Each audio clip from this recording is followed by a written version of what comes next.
Mafia show என்பது வந்து illegal business பண்ணுற ஒருவனை குறிக்கிறதா மாஃபியா ஷோ அப்படின்ற வார்த்தை. அவருடைய காதல் என்ன அப்படின்றது தான் திரைப்படம். அவனுக்குள்ளே காதல் இருந்ததா இல்லையா? பொதுவாக ஆக்ஷன் ஃபிலிம் வந்து படம் ஆங்கில படங்களில் பார்த்துருப்போம், இல்லை நிறைய தமிழ் ஹிந்தி மூவிகளில் கூட பார்த்தீங்கன்னாக்கும் ஆக்ஷன் ஓரியன்ட் வந்து ஒரு பழிவாங்கிற கதையாக இருக்கலாம், அல்லது ஒரு பேங்க் ராபரி சம்மந்தப்பட்ட விஷயங்கள் அதை தொடர்ந்து வரக்கூடியது, அல்லது ஒரு மர்டர் நடந்து அதை தொடர்ந்து வரக்கூடிய விஷயங்களாக இருக்கும். இதில் வந்து எல்லாம் இருக்குது. க்ரைம் இருக்குது, வில்லன் இருக்கான், ஹீரோ இருக்கான், இதற்கு இடையில் அவனுக்குள்ளே காதல் இருக்கா, அந்த காதலோடு பயணிக்கிற ஒரு படம். அதுதான் மாஃபியா ஷோ ஆக்ஷன் லவ் ஸ்டோரின்னு போட்டிருக்கு.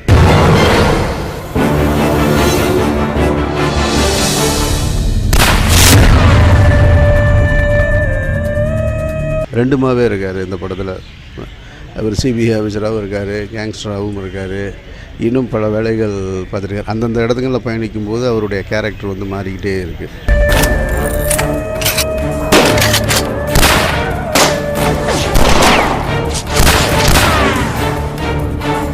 நிச்சயமாக அந்த படத்தில் ஜெயம் ரவிக்கும் நீத்து சந்திராவுக்கும் பெயர் கிடைக்கணுன்றதுக்காக தான் நாங்கள் வேலை செஞ்சுருக்கோம்.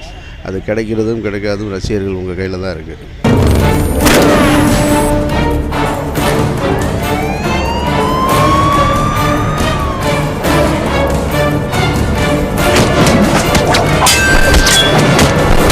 இவனும் நானும் சேர்ந்து இணைஞ்சு பணியாற்ற 5வது திரைப்படம் இது. பாடல்கள் இசை வெளியீட்டு விழான்னா நான் பாடல்களை கேட்டுட்டு சொல்லுங்கன்னு சொல்லியிருப்பேன். பாடலுக்கான ரிசல்ட் என்னன்னு உங்களுக்கே தெரியும், பாடல் எந்த அளவுக்கு வரவேற்பு இருக்குதுன்னு.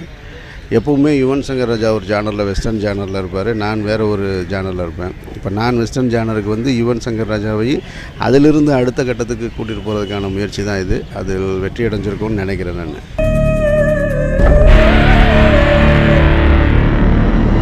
தமிழ் திரைப்படத்தில் இத்தனை ஆண்டுகால வரலாற்றில் ஒரு முழுவதுமாக ஒரு இந்தி பாடல் இடம்பெற்றிருக்கக்கூடிய சூழல் ஆதிபவனுக்கு ஏற்பட்டிருக்கு. இது கட்டாயமாக வழியை திணிக்கப்பட்டதோ அல்லது விளம்பரத்திற்காகவோ செய்யப்பட்ட ஒரு விஷயம் அல்ல. கதை தேவை, அங்கே ஒரு இந்தி தெரிஞ்ச ஒருத்தன் அவன் ஆடி பாடக்கூடிய ஒரு விஷயம். அதனால் இந்தி பாடல் முழுக்க இடம்பெற்றிருக்கு. Do you know the place where you're going? If they find you involved, you'll be a dead man. இந்த திரைப்படத்தை பொறுத்த மட்டும் ஆடியன்ஸு வந்து கண்டிப்பாக நீங்கள் என்டர்டெயின்மெண்ட் நல்லா வந்து என்ஜாய் பண்ணுங்க. பருத்தி வீரன் மாதிரியான ஒரு திரைப்படம் இருக்கும், அல்லது ராம் மாதிரியான ஒரு திரைப்படம் இருக்கும் அப்படின்னு சொல்லி யாருமே நீங்கள் எதிர்பார்த்து வர வேண்டியதில்லை. அது ட்ரெய்லராக பார்த்ததுக்கப்புறமும் அல்லது சாங்ஸ் கேட்டதுக்கப்புறம் நீங்களே முடிவு பண்ணியிருப்பீங்க. நிச்சயமாக இது ஒரு என்டர்டெயின்மெண்ட். வந்தீங்கன்னா ஒரு 2 hours வந்து ஓகே, இந்த சேனல்லையும் அமீர் படம் பண்ணியிருக்காரு, அது அலுப்பு தட்டாமல் சலிப்பு தட்டாமல் போயிருக்கு அப்படின்றது தான் முக்கியமான விஷயமா இருக்கும்னு நான் நினைக்கிறேன். Hello everyone, my name is Neetu Chandra. And it was fantastic working with director Aamir and the hero Jayam Ravi.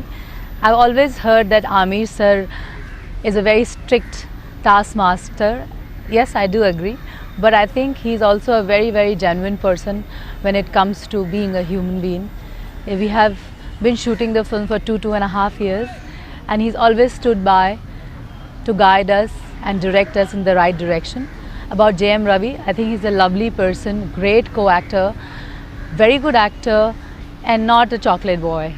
I think he's a very, very macho action guy, and he's done great action in the film, and you would see what I'm talking about.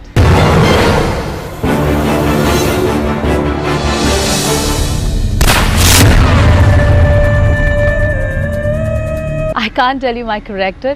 You should speak to Aamir sir on my character, and you will come to know very soon about my character. But I would just say that I have never done a role like this in my career. Out of all the 11 Hindi films or 3 Telugu films or Tamil films I have done, I haven't done a role like this, and I'm just lucky and blessed to get a role like